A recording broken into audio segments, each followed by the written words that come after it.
We are live on Facebook. Okay. Welcome to Get Justice with Scott Elliot Smith and Michael Morris. Good morning, Michael. Good morning, Scott. I'm glad you're here today. We've got an exciting one. Well, we have a special guest, and before I introduce him, I want to talk a little bit about how he fits into what we do. Anybody that's listened to the show knows I do personal injury litigation. Trucking, car, motorcycle, you name it, that's what we do. We limit our practice to that. But the topic today is going to involve what you do with your money if and when you settle. Most cases settle. About 95% of the cases I have, Michael, settle. So what happens is a lot of times our clients are given a net amount of money that is very large. And what they want to do is keep it. And that's what I tell them to do. Try to keep that money. Try to invest it. So a lot of the clients will ask for advice on what to do with the money, and I tell them to find a financial consultant, stockbroker, something of that nature. Well, sometimes they do that, and sometimes they don't. But be that as it may, when they invest with a stockbroker, sometimes things don't go the way they should. And today with us is David Meyer. He's an attorney in Columbus, Ohio, probably one of the foremost security lawyers in the country.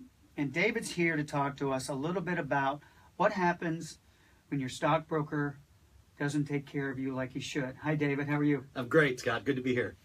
David, tell us a little bit about what you do. So you're right. I'm an investment fraud lawyer. I help people whose stockbrokers and financial advisors lies, cheats, or steals from them. And let me say that for the most part, most financial professionals in this business do right by their clients. They're diligent. They recommend and implement an appropriate investment strategy for their clients. But unfortunately, there are too many of them that don't do what they're supposed to do.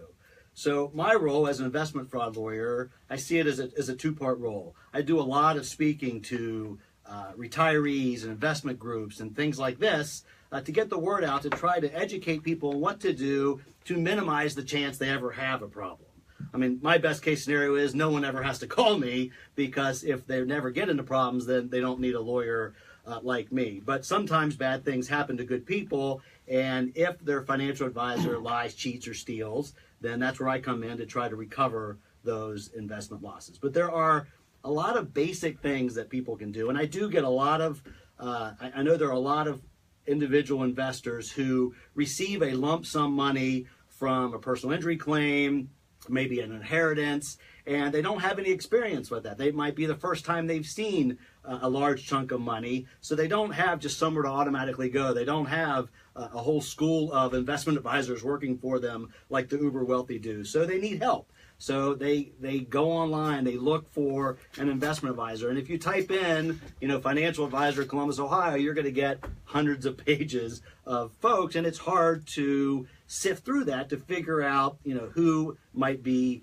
someone they can work with. So there's a couple things that everyone should do, and this is whether or not you come into some money and you don't have an investment advisor, or if you have a financial advisor right now, as many of us do, then this is something you can do right now online when the show is over, and spend 10 minutes on Google, and you can protect yourself that way. So a couple things. The first thing you should do when you call people, and get referrals, like anything else. If you're looking for a dentist or a lawyer or an accountant, a lot of people just call some friends.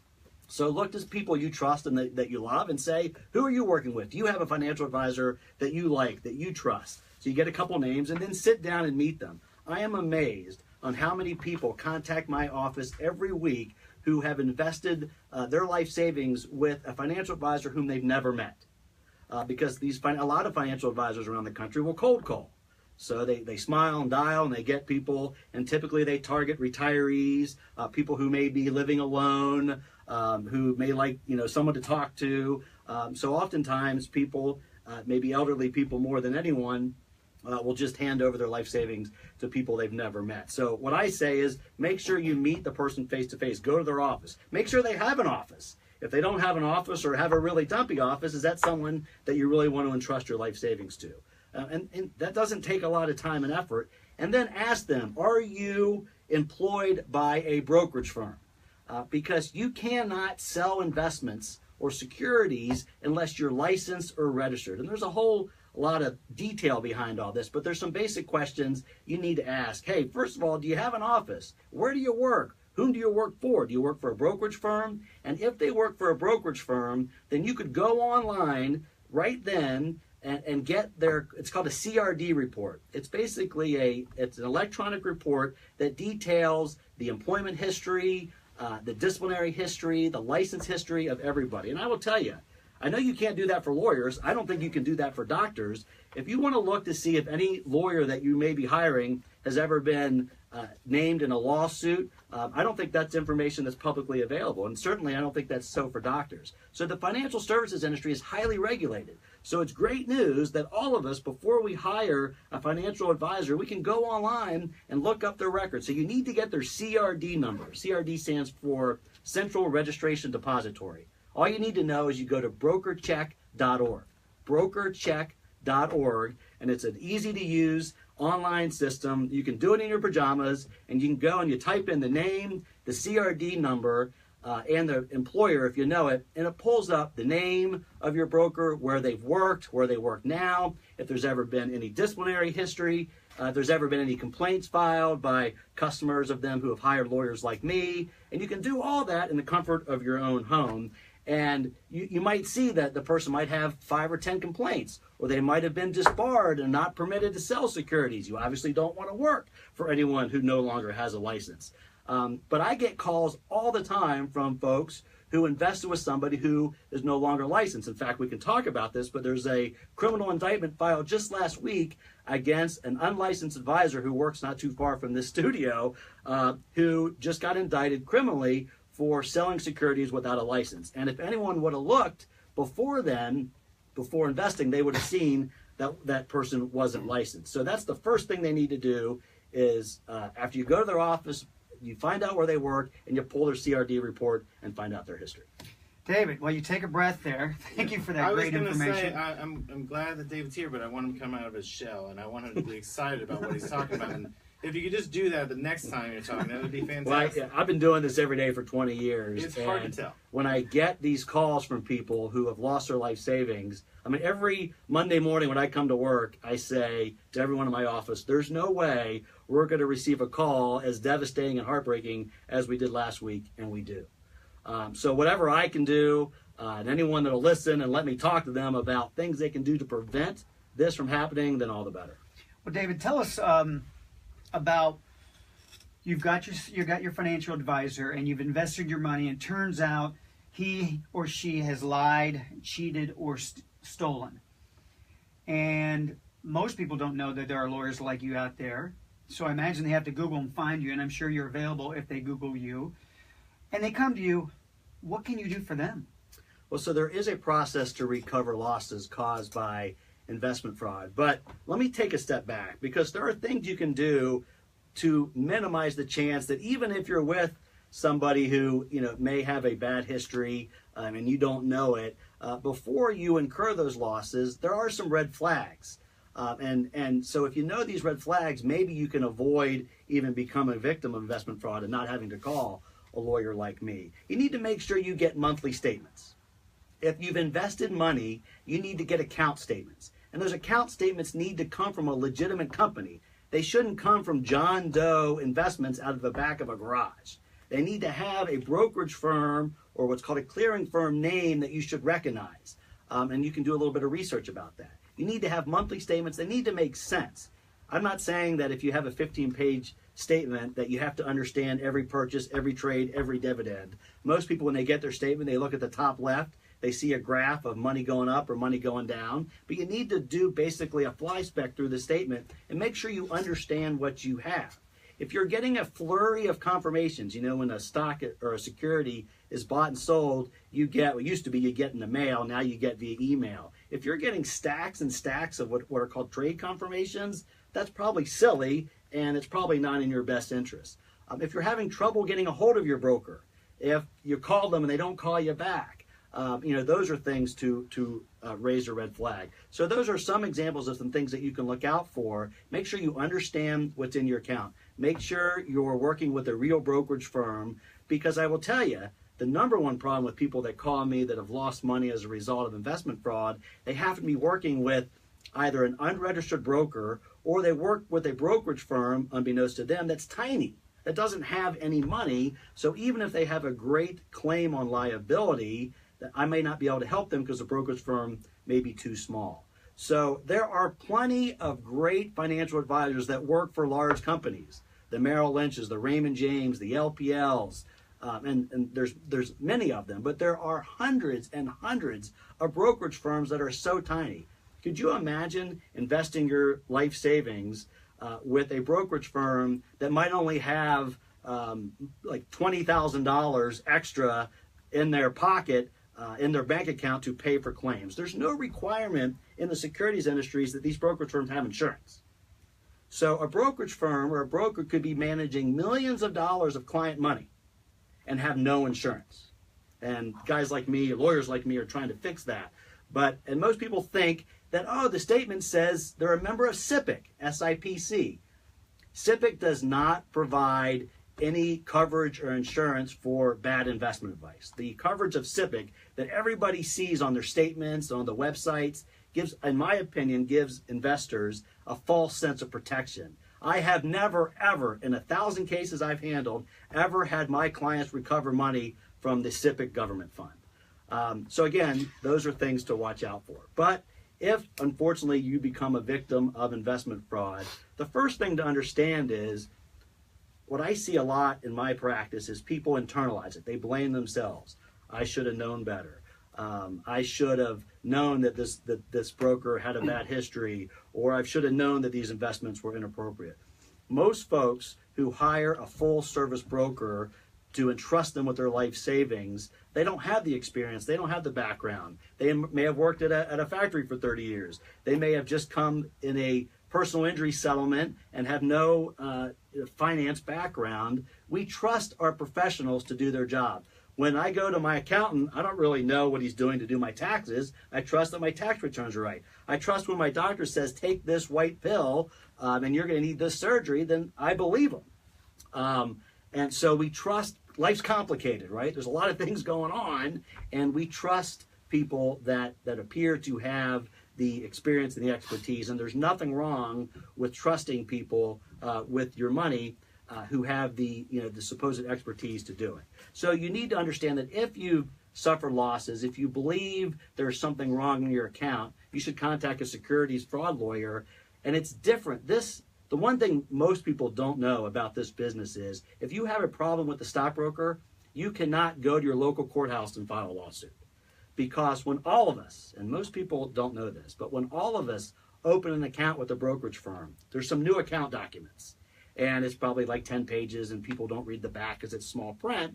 But one of those paragraphs on page 7 in the back in very fine print says that by opening the account, you agree to forego any potential lawsuit in court if you have any problems, and you agree to pursue your claim through mandatory arbitration. And that's what I am. I'm an arbitration securities fraud lawyer. So you need to understand, you're not going to go to court. You're not going to hire a court lawyer. You're going to have to hire a securities, we call it a FINRA arbitration lawyer. And then that process is similar to a lawsuit, but it doesn't go to court. Most lawyers that do what I do take cases on a contingency fee like you do, Scott, advance expenses. So most consultations obviously are free. So if you have a concern, call an experienced securities fraud lawyer and see if there's misconduct. Not all losses in investments are as a result of misconduct. Stocks go up and down, investments go up and down. But your advisor is required to recommend and implement an appropriate investment strategy for you. And if he or she does not, and you suffer losses, you may have a claim to pursue in mandatory FINRA arbitration. That's fantastic information, David. Michael, you were about ready to say something. You're chomping at the bit over there. Well, there were two things that you said that sparked. I want to just pick one for now. The teacher's pension fund, which just came up within the last 18 months. I'm not sure if you're aware of that, but all these teachers thought they were paying into a fund. How do they go about getting taken care of? Because I have to know that you exist, right? First of all. And then it's not one person, it's thousands of teachers have been paying into this fund that somebody has squandered their return. Now what happens? Is it you have to handle one person? You can handle 20 people? How does that work? Well, pensions are much different. The PERS and STRS, that's kind of a whole different animal because people have a lot of questions about that relating to fees and expenses. And I mean, I know my wife was a teacher for a long time. Her parents are now both retired teachers, and they have a lot of questions about their benefits change. And there's all kinds of things that go on there. And that's really quite a different area when you're looking at pension funds. ERISA comes into play. But it is true, to your point, that there can be some problems that affect a lot of people, and the potential option for a class action lawsuit is out there. But most of the time, in my experience with people that call me, and we get calls from members of the public employees retirement system.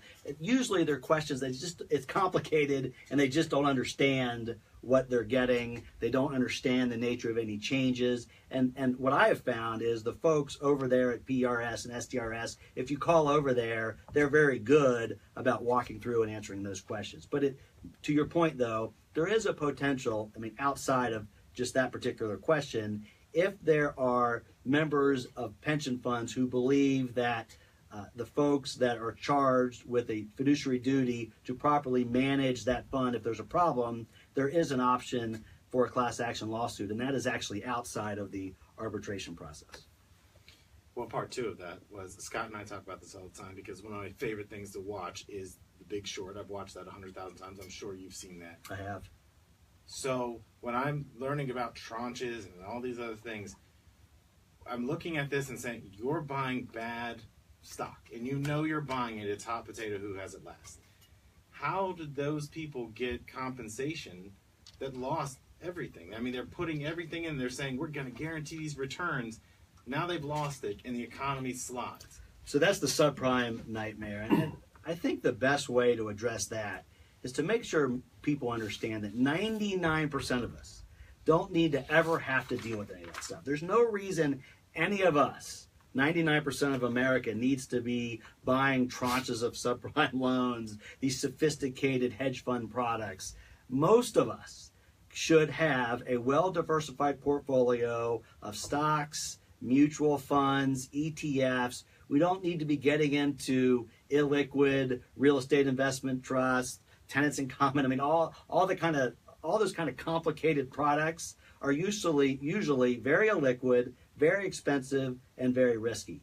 With respect to the subprime mess, how that affected most Americans is not because they were buying and selling these tranches of subprime mortgages that were full of junk mortgages that were given AAA ratings because the rating agencies were paid. I mean, that's all Wall Street gobbledygook that doesn't directly impact most of us. But how it impacts us is two ways. One is a lot of folks were stuck with homes they couldn't afford with really bad mortgages, and then when the market dropped out of the housing market, then a lot of us were stuck with homes that weren't worth anything near what we paid for them. Or multiple homes. Yeah, right. Or yeah, certainly. And also, though, with respect to individual retirement accounts and investments, in the summer of 2007, the stock market was just below 14,000, the Dow Jones Industrial Index. There's several different market indexes. The Dow Jones was just under 14,000 the summer of 2007. That subprime market collapsed, and between the summer of 2007 and March of 2009, the stock market cut in half, 50%. So folks that were heavily invested in the market some of them lost 50% or more of their investments. Now, if you're 30 years old and you understand the risk associated with the stock market and you understood the nature of the investment you had and you took a loss like that, so be it. It's fine. But if you're 50, 60, 70 or older and you are on a limited income, you don't have the time to make back money through working additional years, and you thought you were protected, you thought you had a safe portfolio, those are the folks that really got taken in that crash. And we were unfortunately ridiculously busy after that crash. Now look what's happened since then. March of 2009, the market's 7,000. It's almost at 22,000 as of this morning. So the stock market's tripled. So when most of us are looking at our IRAs or our retirement accounts, we're seeing green, right? Lots of green, lots of up. So a lot of us feel like, well, we must be really good at this, or our financial planner must be really good at this, and they may be, and you may be, but it's what I call the high tide effect. When the water's high, you can't see what's under it.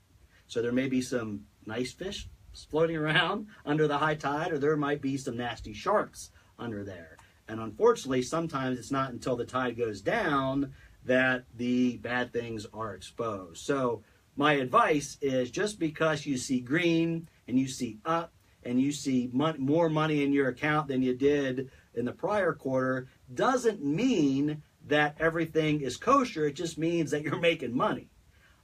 So you still need to understand what's in your portfolio. You still need to look at those trade confirmations. You still need to look at those statements, because what comes up must go down. It's not going to go up forever. All right, David, thank you. We're going to have to take a quick break. You've been listening to Get Justice with Scott Smith and Michael Morris, and our special guest today, David Meyer. After the break, there's a question I have got posed that you haven't answered yet, and I think everybody would like to hear the answer. What's the question? What's the question? I said I didn't answer. Well, we know all that. They screwed you, and they come to you. What do you do? What do you do? This could be a two-part show. Yeah, Well, this it could should be. because my question is not only what do you do, how do they know to find you? I've never heard of what you do. Well, he The money I spend in marketing. kind of Kidding me? touched on that. Yeah. I mean, yeah, you've done a lot of good marketing. But what I'm saying is, there are probably people out there that are listening there and go, I'm getting fucked over, and now there's somebody that can actually do So they need to ask their, They don't know people like you exist. So yeah, they can ask their lawyer, they can ask their accountant, they can ask their what often people get pissed off or upset. They go to a new broker, and the new broker says, "Oh my God, you've really been taken." Call David Meyer. Go on the internet. Well, let's do this. Well, Yeah. I'll go back on the break, and I'll welcome us back, and then I'll get into my question, and you just say, well, first of all, you have to be able to find it, and then you tell you do it, No. and then you can say what you actually do, because we don't know what you do yet, other than you and I know. right. If I mean, Scott you're wants using to. words. Yeah, I'm not doing anything. Using words a lot of people may not understand. Securities fraud. I'm I don't secure. even know I've got a what gun. I'm secure. Okay. Scott, do you want to do this in 2 shows while we've got him here? We have time, because I'm pretty sure he's going to fill the next 8 minutes, and we're going to have to ride this pony. Well, I've got to be somewhere. Okay, that's fine. I'm just saying, but we can have him come back. That's fine. I'm gonna have a full head of hair next time. God, that'd be amazing. I don't know what you do with your wig like you normally do. All right. I'll be taller. I'll be taller too. Okay, yeah, we got about 6 more minutes. Okay. Okay. Do it. Ready? Yep. Here we go. Welcome back to Get Justice with Scott Elliot Smith and Michael Morris. Today we're joined by a special guest, David Meyer. David, before the break, I had a question that was posed you haven't quite got to yet. Now someone's been stolen from. They've been lied to. They find you. What do you do for them? So as soon as folks call us, first thing we ask, we do what we recommend people do before they hire the broker. We go online, we look up the broker. Does the broker have prior complaints? Do they work for a firm that has the financial ability to pay a judgment if we're successful? If we find those 2 items to be true, then we get the account statements. We look through account statements. We want to see what was in the portfolio, how much money was deposited, how much money was withdrawn, what investments were purchased, what securities were purchased, and how did they perform, what the losses were. We do a loss analysis internally, and this is all complimentary. We don't charge for any of this. This is part of our pre-case evaluation. But if we believe at the end of our evaluation that we can recover money for those folks, then we offer representation on a contingency fee. We advance all the costs, all the expenses, and then we file an arbitration claim, which is similar to a lawsuit, but as I mentioned, it doesn't go to court. We file it with FINRA arbitration. We file a complaint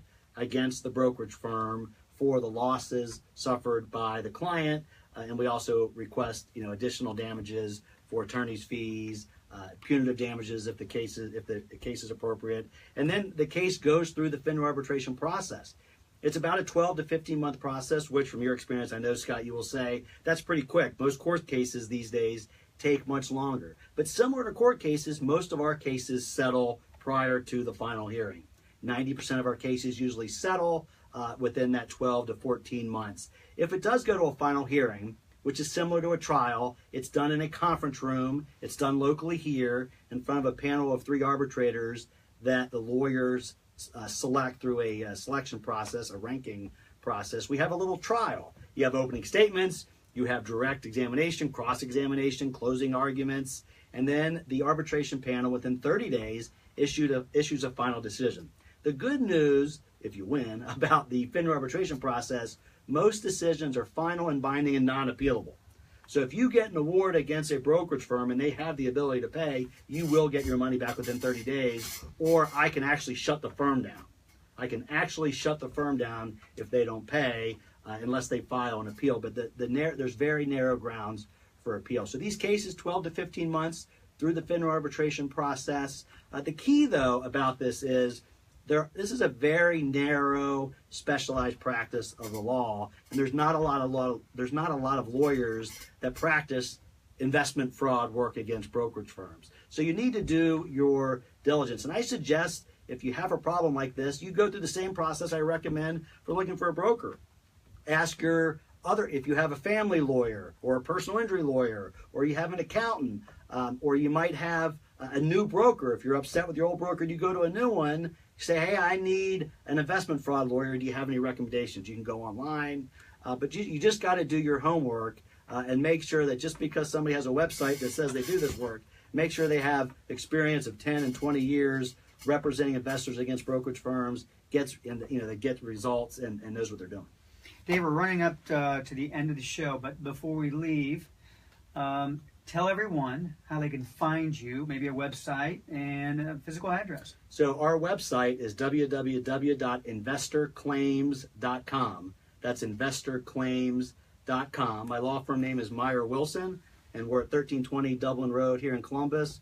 We also have offices in Cleveland, Michigan, and Los Angeles, California. That's great. David, thank you so much for being here today. Maybe we can have you back if you're so interested. I would appreciate that. Thank you. You've been listening to you've been listening to Get Justice with Scott Elliot Smith and Michael Morris. Today, joined by David Meyer. I have to do that again. Only if you want to. You don't have You to. should do that. I did that last time. I did that last time. I heard it coming. I'm So like, nice. before we get here, he's like, hey, just so you know, if you screw up, we can redo it. That's never happened before. Yeah. No, you're the one Just that one Yeah. piece. Sometimes when you do it Is again, you it can sounds listen to unnatural Welcome and funny when I edit it in. Well, you've been listening to Welcome to Get Justice. No. And then you corrected yourself right away. Okay, that's fine. We'll leave it that way. Yeah. It's okay. Unless Two if weeks you want to ago, do it we got again. a streak. That's funny. Let's get their video of the two of them. Okay.